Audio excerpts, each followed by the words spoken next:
on here. We have just been released, so we are now doing things back in person and things like that. Um, Very nice. anyways, everybody is here. Well, it's a pleasure to welcome Cooking Sessions, Daniel and Alan, to be with us today to present, well, their project Salmon, a red herring. I have to keep, it almost looks like my name. People kept on asking that. Actually, I got a few calls, Salmon. Anyways, to be with us to give, to present their project in relation to the development of our next thesis cycle, where the topic is exploring architecture's relationship to the food industry. And well, their project Salmon, a red herring, we thought was sort of, along with some of their other work, of course, but that this was really a kind of perfect set of ideas and inspiration for all of you. I was saying that really the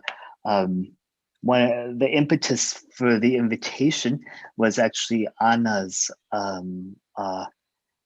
work into the paella and the shrimp and the coloring of shrimp. And then all of a sudden it sort of clicked like, well, we should invite Cooking Sessions to, at this particular moment where we're halfway through the semester, to give another kind of impulse and energy and inspiration.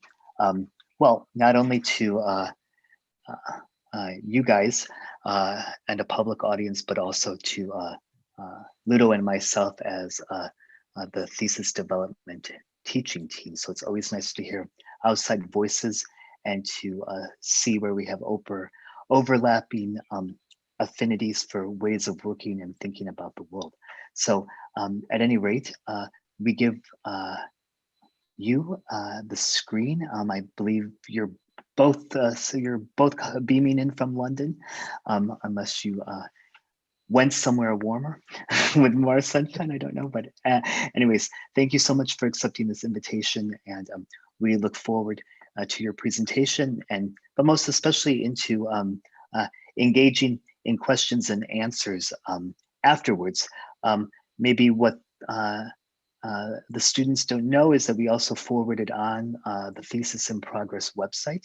So Daniel and Alan have also had, well, a chance to at least casually look over some of the work. So, so maybe there's a way to sort of discuss ideas and have a exchange and dialogue from both sides. It would be wonderful to well, hear your impressions also of what we've done afterwards. So thank you so much. So share screen is yours, I guess, is how it goes now. Thank you, Salman and Ludo, for having us here, and also for everyone to join. I think, yeah, for us it was very interesting to look at the work in progress on the website. And I think there's also many synergies in the ways we also work by like tracing some ingredient or some plant or some product, and then understanding all these different implications in terms of like the construction of space or landscape or different infrastructures that are involved in those kind of byproducts or products. So today, as you were saying, we present the work we've been doing on salmon, and also the different kind of scenarios that also we are working on towards the future, and then we can discuss also the Q&A. So we'll share screen.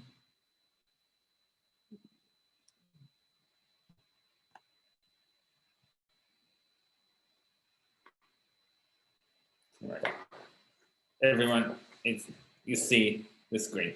Yes. Yeah. Very good. All right. Okay. Oranges require orange to be. They are a color expectation. If an orange is not orange, it is no orange. Oranges originated in China, where they were crossbred from a mandarin and a pomelo as early as the 4th century before Christ. From there, oranges passed from Sanskrit through Persian and its Arabic derivative. Traveling with the Moors, naranjas soon dotted Al-Andalus in Sicily. Oranges arrived in England from France in the 14th century, their bright skins holding a taste of a color that became popular in markets, on palates, and eventually in tongue. For centuries, oranges were orange, and still orange was not a color. It was called yellow-red. It took another 200 years for the color to earn its name, to become a form that could give itself to others and to be ascribed to flowers, stones, minerals, and the setting sun. To the west, oranges followed the path of Spanish missionaries to America that lent the name to Orange County in the Orange State in Florida. In California, the fruit fed the miners of the gold rush who passed through the mission towns. In Florida, there were so many groves that by 1893, the state was producing 5 million boxes of the fruit each year. In this tropical climate, nights too humid and too hot, oranges would ripen too quickly. They were ready to be eaten while still green. And so, from the 20th century onwards, green oranges have been synthetically dyed orange, coated to match consumer expectations. Oranges reveal that humans cannot imagine a species detached from its color, even when we are the ones who detach it. This is the origin story of what A. Hisano calls the capitalism of the senses, the management of food color as a business practice often invisible to consumers in order to correct natural variations. As she remarks, the color of food is not merely a psychological characteristic, but a contested terrain where nature and technology intersect. Business interests, government regulations, and consumer expectation compete, and taste and sight are intertwined. Amid all the observations that are made about the industrialization and its consequences, the following is rarely heard. The world's colors are actually shifting. We grow up coloring pictures of the world where trees are green, oceans blue, and yolks are yellow. But that everything else in life is turned regularly upside down is only tolerable because oranges remain orange and the sky blue. An increasing amount of industrial energy is directed, therefore, towards dyeing the world in so-called natural colors so that life and commerce may proceed. But dyes may miss the mark. Shifting hues in flesh, scales, skin, leaves, wings, and feathers are clues to the environmental and metabolic metamorphosis around and inside us. The force that is color is not for domestication. It is fugitive. Color colors outside our lines. As Esther Leslie puts it, color is fragile and contingent. Color is fleeting, fugitive, unstable, more attuned to the memory than to the objective world, always escaping or seeping away, fading as the night falls or when the sun shines too brightly. Chemists struggle to make it last. Color is mutile. And in the realm of color, chemical color, synthetic color, nothing remains the same as it was yesterday. In 2018, an eye-catching sparrow was spotted in the Isle of Skye in Scotland. The sparrow was bright pink. We know what house sparrows are supposed to look like because they have evolved with us. House sparrows have become a familiar sight wherever humans dwell. They metabolize the shades of our settlements into their brown-gray feathers. They are drabber than their older tree sparrow cousins, who preserve the brighter tones of the forests. The pink sparrow, neither forest nor house, was a color leak. The sparrow had turned salmon. Salmon are at home in color. Whipping her tail, a female salmon spends 2 days making a depression in the riverbed called the red, where she deposits her eggs. Fertilized, these red spheres of nutrients encase young salmon, who eat their way out, taking the color inside. Once the eggs are depleted, salmon swim to the ocean in search of food. There, they feed on red-pink crustaceans, mostly shrimp and krill, as well as small fish and even smaller crustaceans in their digestive systems. From these, they absorb yellow, red, orange, fat-soluble pigments called carotenoids that tint salmon. color streams through generations, linking salmon to their red. Salmon is indeed the color, but it's also a pathway, both metabolic and geographic, of being. It is the atmosphere in which salmon are born, but also die. Salmon is a means by which color moves according to a logic of ingestion. Salmon metabolize their color, literally drawing life from it, and humans, craving this color species, consume an image of health. Such is the human thought of salmon. Scales encase the imperfect pink flesh, a river leaping with fish on the run, a color bound to a body and a body bound to its own name. On the Isle of Skye, however, this pictorial logic is fading. Skye no longer runs salmon. Populations have fallen to historic lows, and corporate aquaculture has filled the waters around the island with intensive open net salmon farms. Salmon, the color, and the fish is a red herring. Open net fish farms are flow-through feedlots. Enclosed in pens with 100,000 to 200,000 other fish, a salmon cannot feed on krill and shrimp.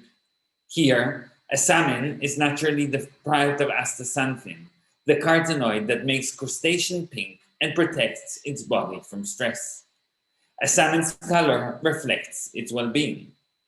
Darker pink salmon represents access to astaxanthin-rich crustaceans, where pale pink salmon represents a lack of nutrients or high stress levels.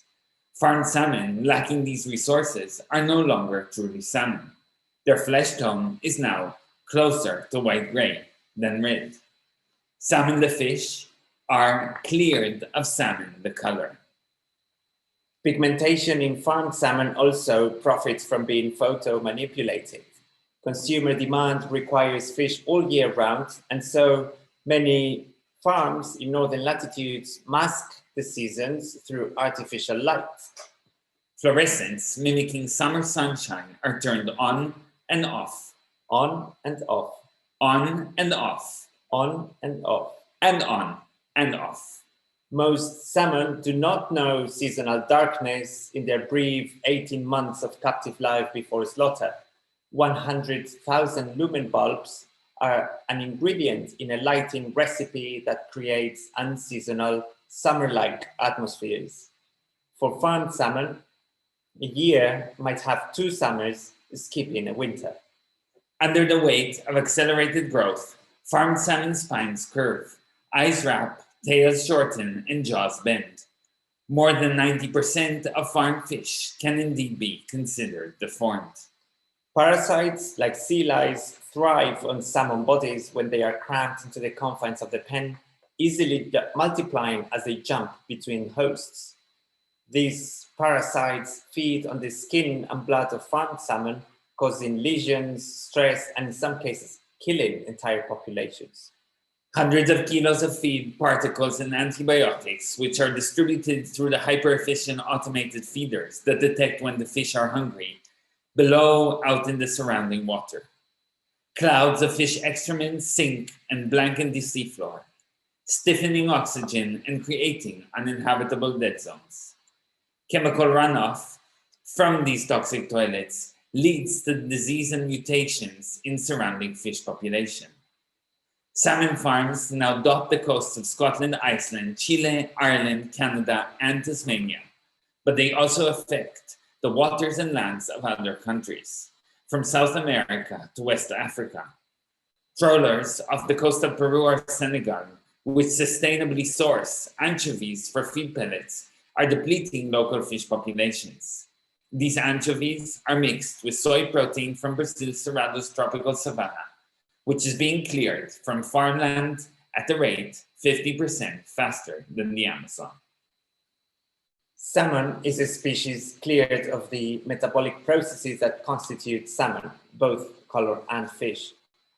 It is our desire for color which eventually landscapes the environment.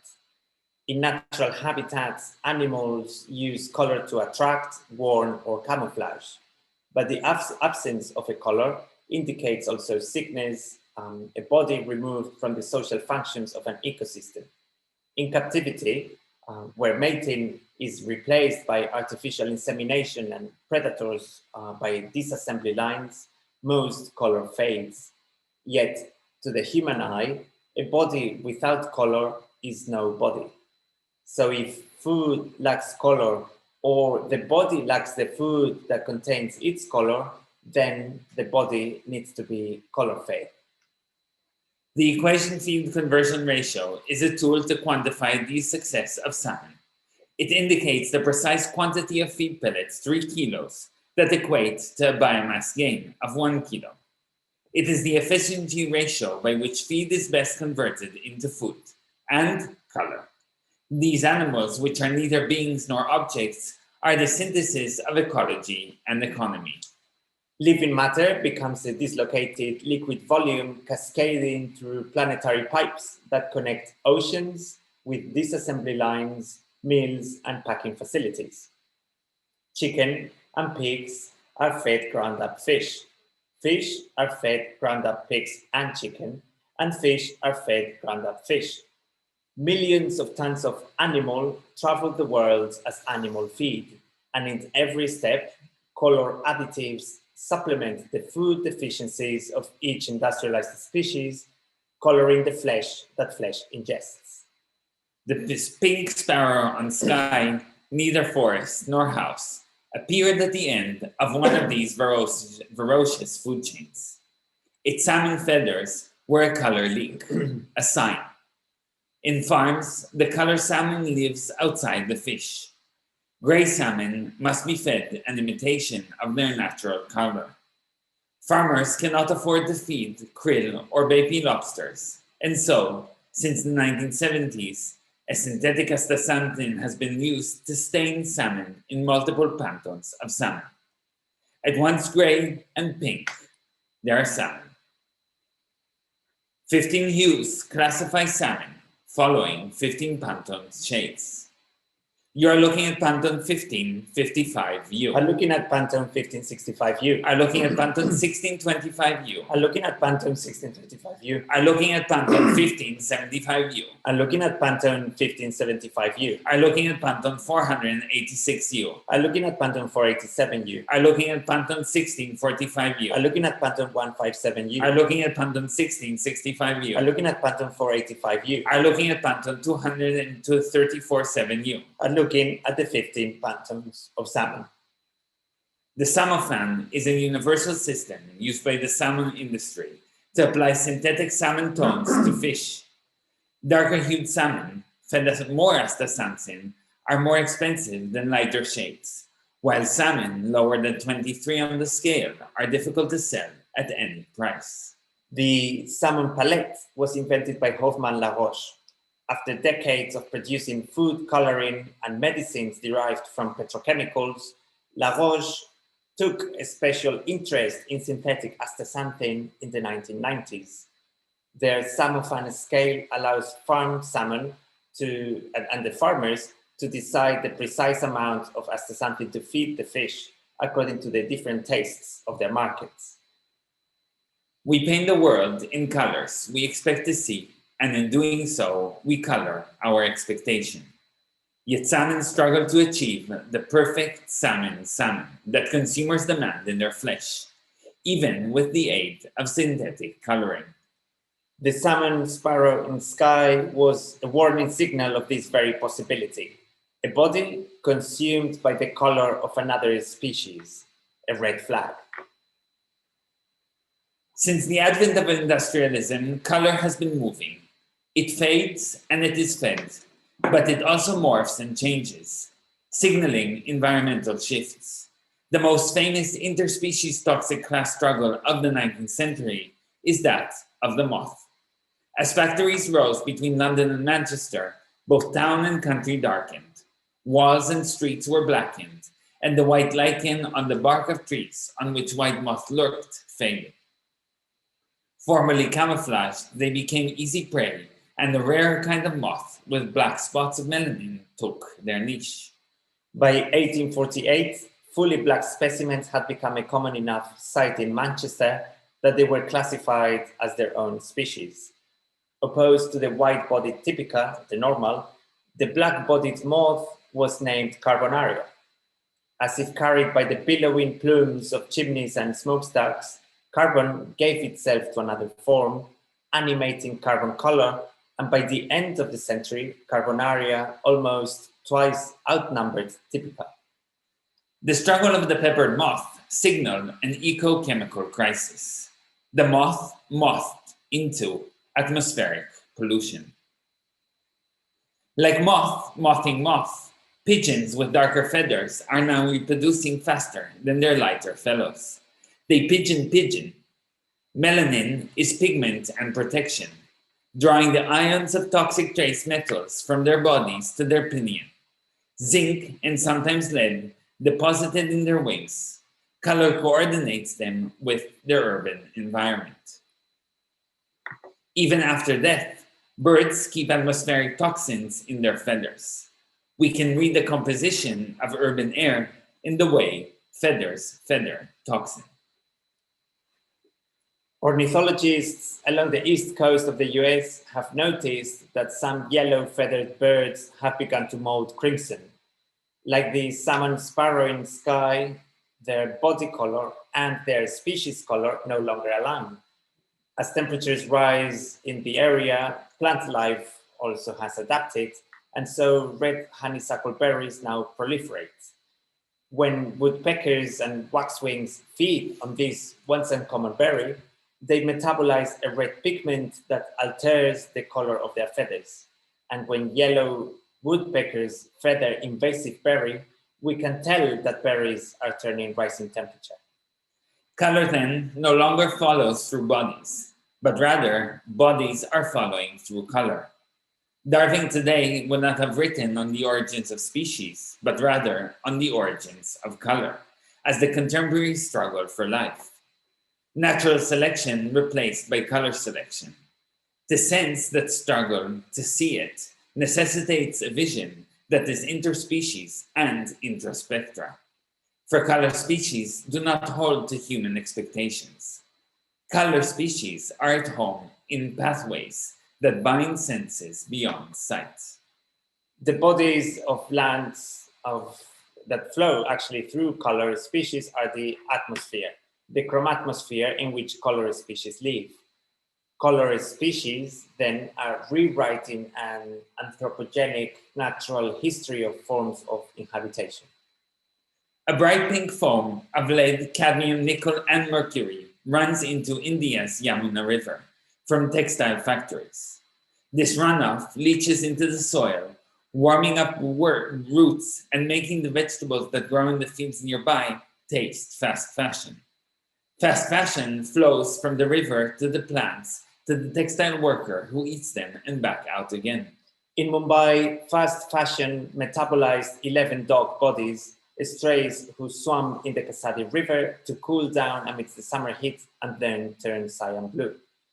As low-cost fast fashion producers concentrate their facilities in countries with cheap labor or lax environmental regulations, it is not uncommon to see rivers running trendy seasonal colors. And so the dogs that swim in must-wear color rivers become must-wear color dogs. Red Hook in Brooklyn had an incredibly hot summer in 2010. Flowers and blossoms withered, and hives in the area began to glow incandescent red.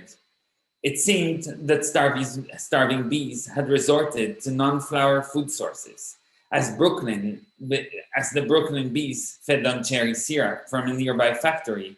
Red 40 petrochemical colorant metabolized bees, honeys, and hives. Bodies have become filtering devices.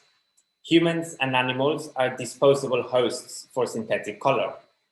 As humans struggle to imagine a species detached from its color, even when we are the ones who detach it. Shifting cues in flesh, scales, skin, and feathers are clues to those metabolic metamorphoses around and inside us. Life in the chromatmosphere denies the salmon the right to their own colors. As diets and desires transform plant and animal bodies, we need to learn the struggle of living with and within color. After all, we color the chromatmosphere, and the world is already saturated. Salmon is a color of a wild fish that is neither wild, nor fish, nor even salmon. After decades of overfishing, exhaustive salmon farming, and color leaks, Skye's waters have reached a point where seasonal productivity, ecology, and employment need to be rethought. Food seasons, as we know them, have ceased to exist. In supermarkets, you can find strawberries, tomatoes, plums, or even salmon filling the shelves all year round. You have all seasons. Beyond this flattened, continuous 365-day long season, what would be the new periods we could eat according to today? If humans have been changing environments, how can we also change our food systems to adapt to them and build other forms of landscape? Climavore explores how to eat as humans change climate, a form of devouring that follows the consequences of anthropogenic landscapes affected by intensive forms of extraction. Different from carnivore, omnivore, locavore, vegetarian, or vegan diets, it is not so much the ingredients that define climavore, but rather the infrastructural responses to human-induced climatic events. New seasons of food production and consumption have begun to appear. Climavore aims to rethink the environmental futures of coastal inhabitation and the coastal commons through a diet that can effectively transform desires and infrastructure. In the case of polluted shores by salmon farms, it takes the tidal zone as an ambiguous site that appears and disappears and reappears and constantly changes in size. Coastal space has no clear definition and opens up for murky yet cleaner forms of usership and can become today the entrance into a new ecology, economy, and imaginary. Other understanding of aquacultures in Skye and its tidal zones can become a site of opportunity for more sensitive practices along the tidal commons. Human-induced climatic alterations of the waters, ranging from increasing acidification of the ocean, appearances of new parasites, and disappearance of species, need to be rethought through other forms of eating and sourcing of nutrients that challenge the inherent structure that transform agribusiness, or in this specific case, aquaculture landscapes. Different from intensive salmon farming that produces an excess of nitrogen, other creatures do opposite processes. They clean the water by breathing. And so do other filter feeder bivalves like clams, scallops, razor clams, barnacles, and seaweeds like kelp, sea lettuce, or dulse. They all provide an incredible source of easy access protein without any need for feed or fertilizers. Despite having lost connection today to some of these ingredients, they were abundant and used by both humans and animals. Kelp was used to improve poor soils for millennia. In places like Jersey in the Channel Islands, the use of seaweed collected from the ocean as fertilizer had been a common practice, with laws explicitly regulating citizens' rights and optimal seasons for its gathering.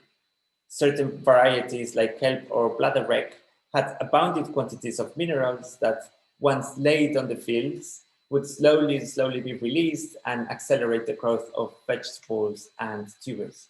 Crofters have used the tidal zone not only for fish traps, where all sorts of fish would be caught by the low tide, but also to forage dulse and eat it raw or boiled in soup. Over centuries, food sourcing from the tidal zone enabled social structures where women were the strength of fishing economies, from sorting oysters on the beach, lifting the catch, to carrying their husbands to shore. After sourcing oysters from naturally occurring beds, it was later discovered that they could be grown in oyster tables, structures going hundreds of meters into the sea, where oysters are washed by the tides following moon cycles. On the Isle of Skye, our oyster table functions as a dining table and opens the discussion around other aquacultures that could happen. Every day at high tide, the structure allows its oysters, mussels, and seaweeds to breathe, as one oyster can filter up to 120 liters of seawater per day. At low tide, the oyster table emerges above the sea and functions as a dining table, where we placed some humans. Over breakfast, lunch, or dinner, according to the tides, performative meals feature a series of climavore ingredients, where workshops with fishermen, politicians, residents, and scientists have been held to discuss another cultural imaginary for the island, Guests enjoyed bloody oyster cocktails, crunchy shingles, or lasagna for sure, amongst many other climavore delights. Aiming to divest away from salmon farming and develop alternative and regenerative aquacultures, a network of restaurants was also established. Each replaced farmed salmon with a climavore dish. The restaurant is an important space for climavore.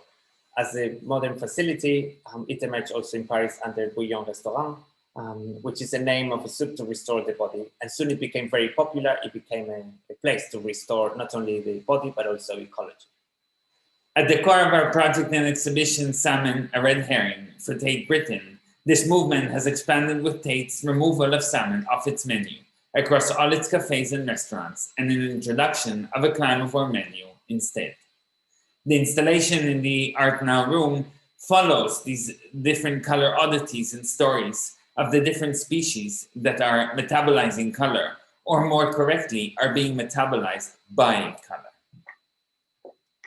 So in order to rethink coastal environmental heritage, Climavore works on 3 lines: learning, growing, and building. As part of the educational program, we've been running different apprenticeships for local teenagers to reconnect with the coast and become Climavore cooks. And as part of that, also Climavore is developing low-cost techniques for an intertidal polyculture farm, cultivating both food and habitats as a replicable and scalable model to promote coastal food security. From the waste oysters and mussel shells collected from the restaurants, we are also investigating new material composites to reduce the amount of food waste going to landfill, and developing new building materials as an alternative economy for the islands. And this has led to different tests that we can go on over the Q&A if you want. But just to start wrapping up, the main kind of idea is how we become climavore. And part of the project is also that we're inviting art institutions and cities, farms, and restaurants all over the world to become climavore and join our platform and movement.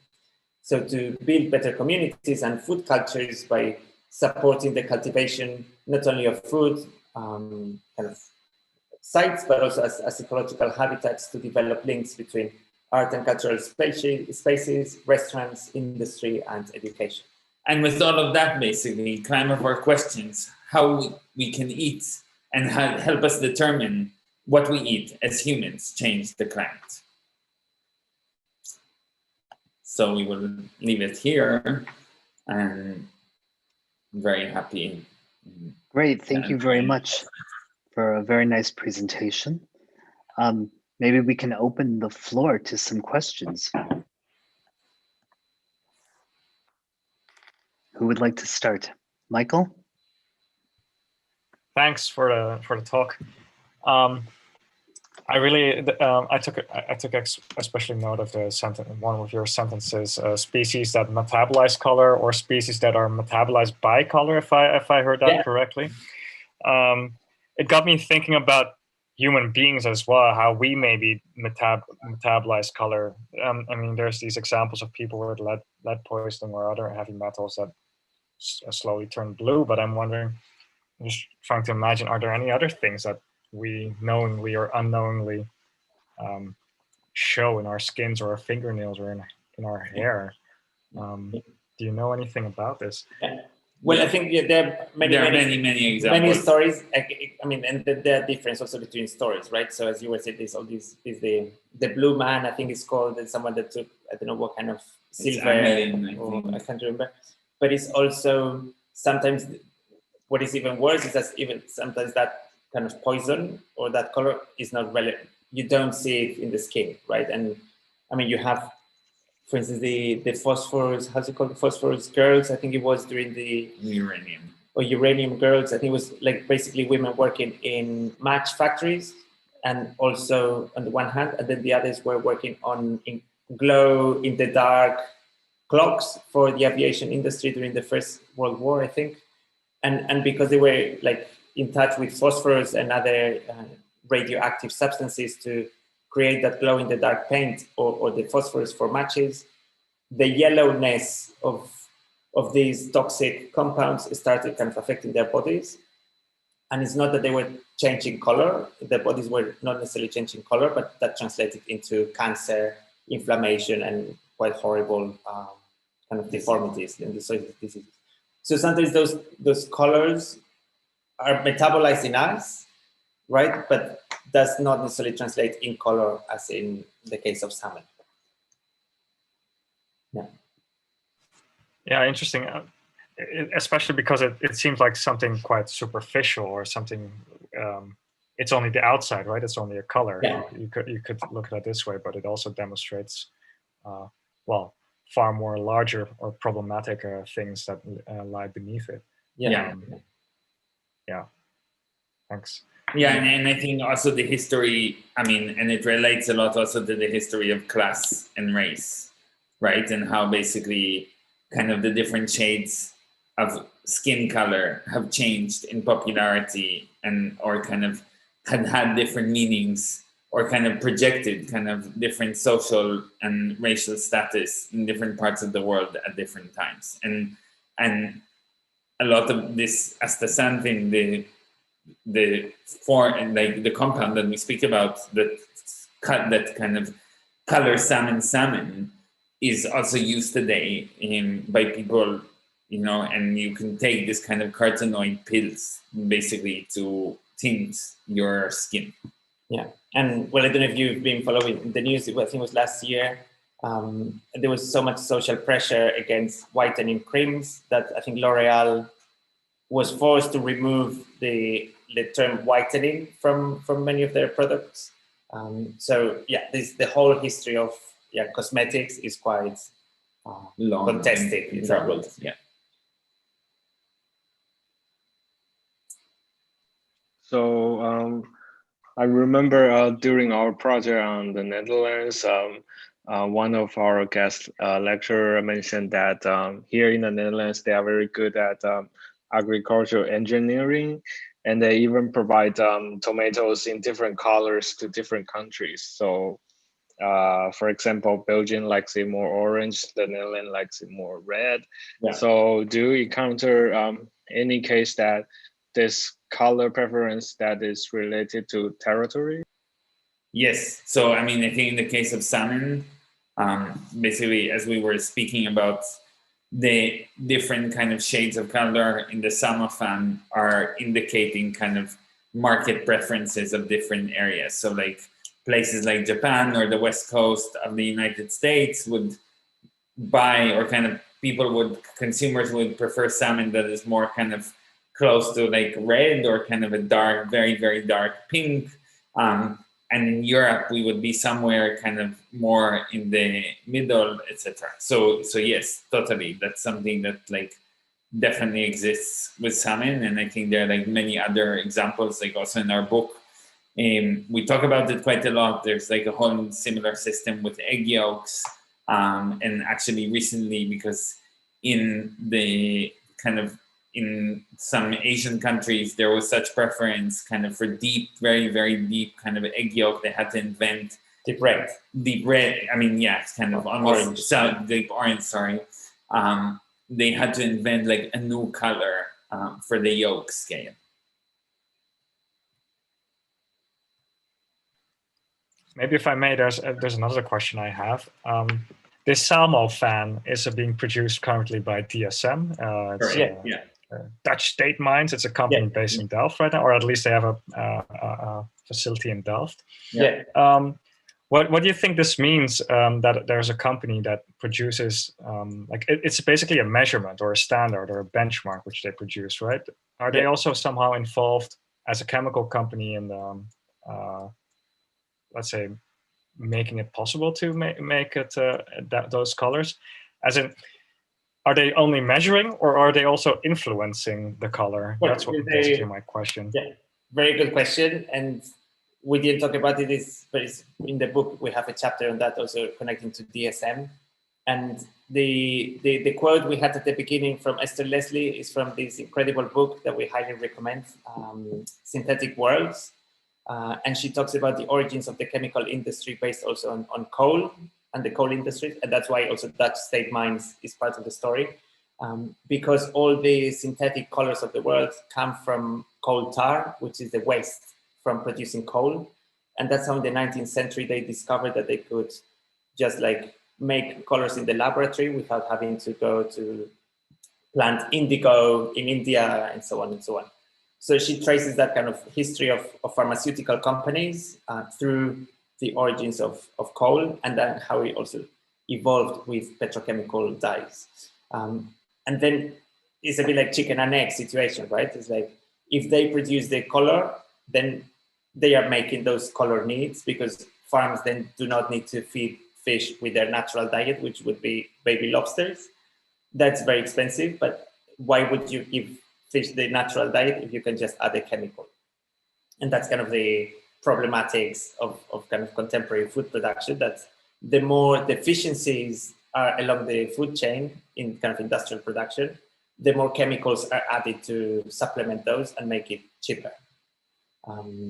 So who creates the problem is like supply and demand, right? The moment you offer a product that can lower costs, you incentivize the use of it to a certain extent. But this has also an impact on taste, right? As far as we know, we don't think so. No, it's more In salmon, you mean in salmon? In salmon. Not that we know of. Not that we know of. But we don't eat salmon, so it's also hard to... No, but and I think it's also... I don't think so. I don't know how it would affect taste. Well, it might be that it's something we haven't looked at it too much, is with the amount of nutrients or amino acids, because the color is not just color, it comes from these little krill and baby lobsters. So those might contain some more nutritional value than a fake pigment, right? So it's not just the color, it's also all the other... It's the whole diet. Yeah, it's a diet. Yeah. Exactly. I asked because you mentioned the diet, right? The nutrition. Yeah.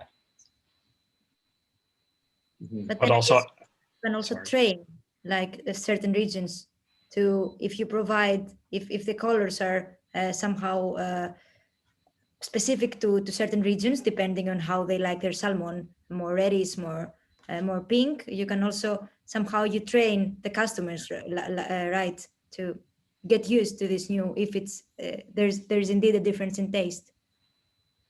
Yeah, maybe, but I think it's also something that comes more from kind of the salmon people are used to see in a different area. So like, because like in Japan and kind of the west coast of the United States, there's still quite a lot of like salmon fisheries.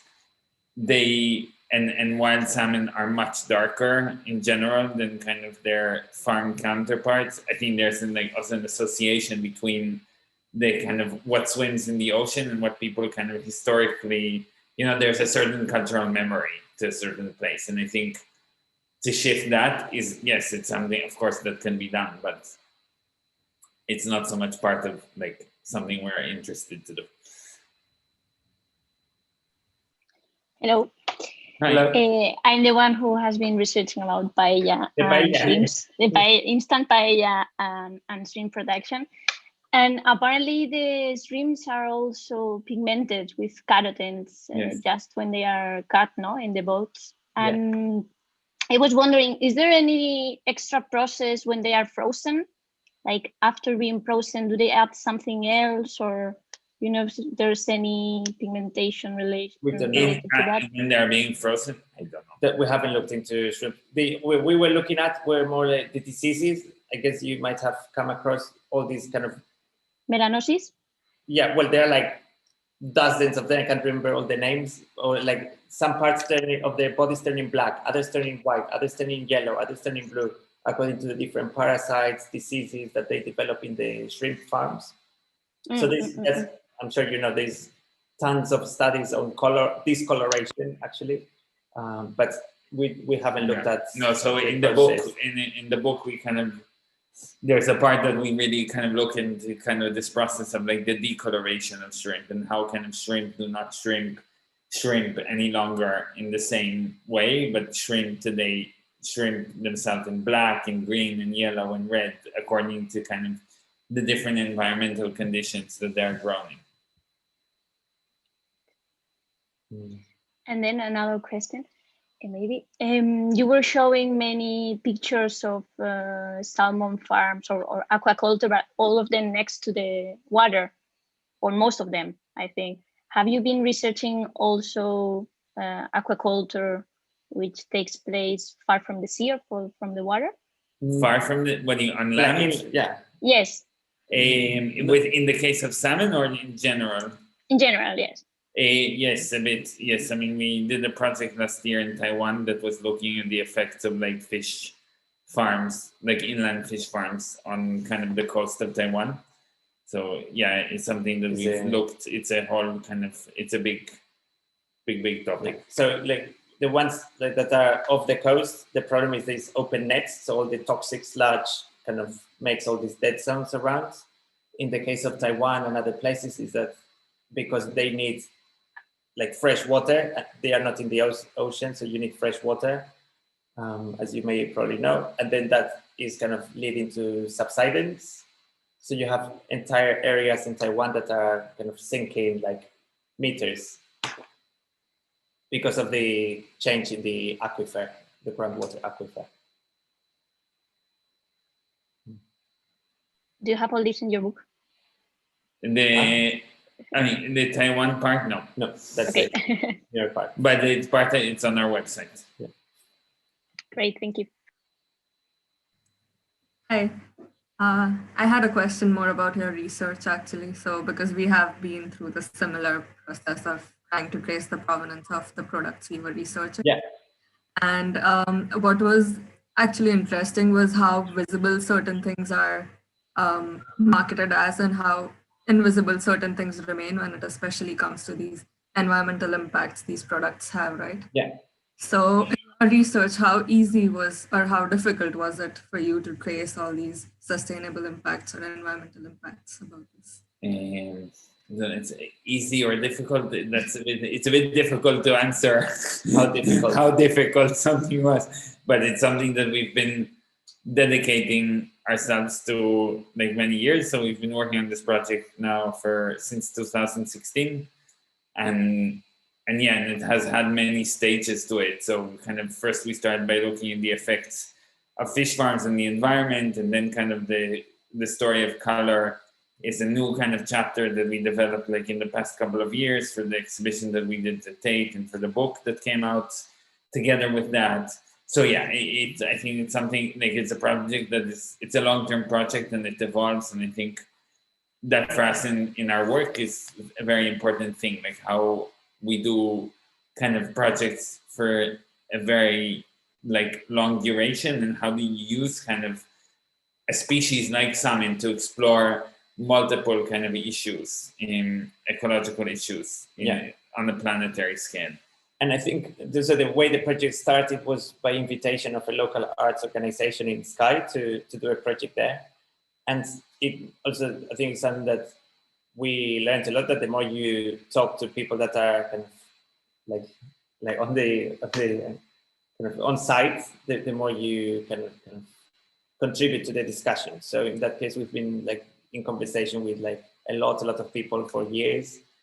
The ones who are also fighting kind of the problems of salmon farms like in the islands, but also thinking of alternatives. So the more you work with people to see what fits or doesn't fit, I think is the better. That kind of engagement also will lead to much more thoughtful response. And I think that's what we've been trying to do in Skye by kind of working with all kinds of residents or environmentalist groups or sometimes politicians to think what a transition from that problematic form of farming into other forms of aquaculture could be.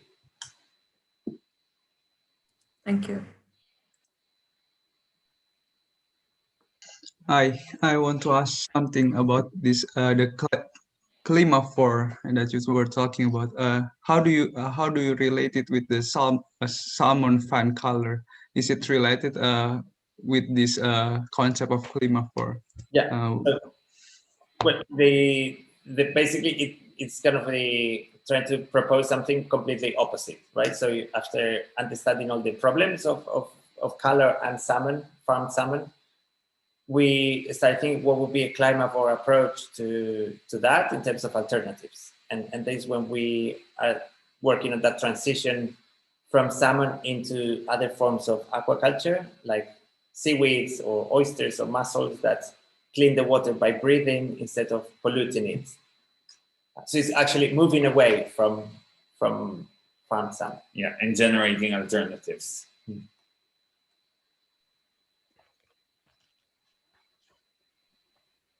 And maybe a small question about, let's say, the act of isolating a species. Like, obviously happens a lot in this in this industrial processes, and probably also the role that, let's say, architecture plays in a kind of active isolation, right? Which is a quite kind of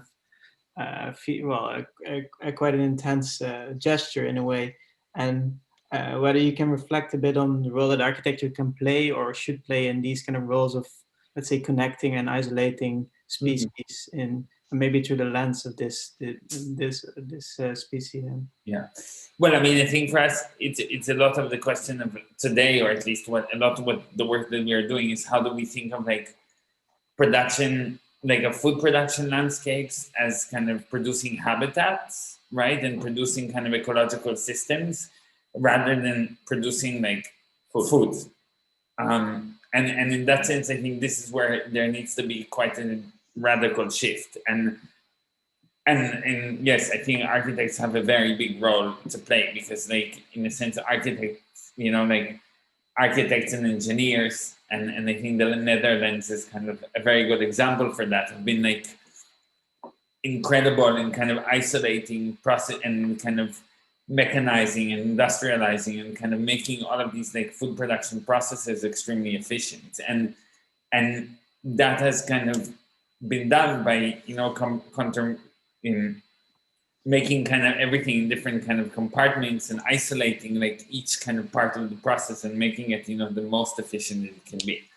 And I think what is now, I think, really urgent to think about is like, how do we actually build a system that kind of cultivates, you know, a multi-species approach that allows kind of that the interaction in these spaces allow kind of species to grow with each other. And I think, yes, one of the things that we talk about, right, is like, how do we develop like this interspecies and intra-spectra kind of vision? Like, how do we see beyond these kind of, you know, like see beyond isolation, beyond kind of how do we create compartments, but actually how do we create kind of linkages or reestablish kind of linkages that have been completely broken apart. Yeah, and in terms of typologies, well, the greenhouse is a fascinating history, right, of the invention of the greenhouse and the glass house and how to make food production hyper efficient, which is a narrative of the 20th century that is, well, I mean, before it's a colonial narrative of like building empire. But like from the Second World War, it became this kind of idea of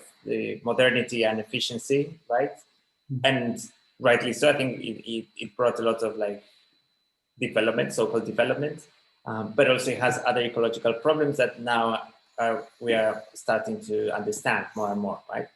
And in the same way with the case of the Netherlands, it's very interesting. We were to a talk by a Dutch engineer, like last year, 2 years ago, talking about flood defenses, right? So it was also the same paradigm in the 20th century, right? Like, how do you protect yourself from the flood, or how do you create all these kind of concrete banks to kind of control rivers and waterways?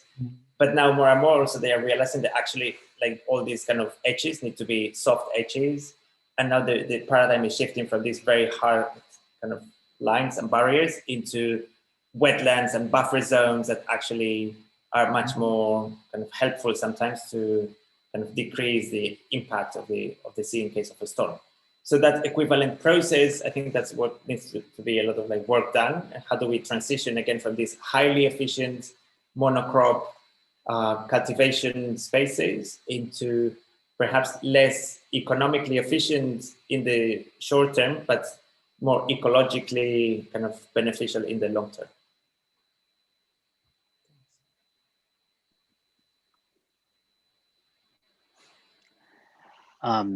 Thank you. Maybe I just have one question. I'm curious to know, or where are you taking this, the climavore idea, or what are your current projects that you are working on now? Yeah.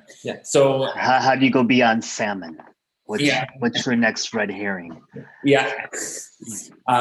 So we're working on so salmon is like at the moment for the next couple of years is still going to be like a very big part of climavore, but in parallel, kind of we are looking into different seasons as well, where we're kind of thinking of like the effects of kind of droughts, and how do we kind of develop kind of new systems and structures to kind of both appreciate and kind of grow drought-resistant crops in different contexts. And this is something that we already started doing for the Sharjah Architecture Triennial with a project that kind of continues there. And it also was part of the project we did for like Manifesta in Palermo back in 2018. And yes, and I think the way also climavore works is very kind of site-specific and responsive. So whenever we get kind of invited in, or like start a conversation with an institution or a municipality, it's kind of really trying to understand how the climate emergency is kind of shaping the space or kind of affecting different infrastructures, and how climavore can become kind of a lens and a tool to respond to that or kind of generate an alternative scenario. Very nice. Thank you for spending the last hour with us. It was a pleasure. I do hope that as this progress, as the thesis development and the thesis semester come fall progresses, that we have another moment to engage you. It would be a pleasure. Very good. Hopefully physically, in person, but it would be great to get your thoughts on some of the work our students have been doing. So at any rate, thank you so much, and we will be in touch. Very good. Thank you, everyone.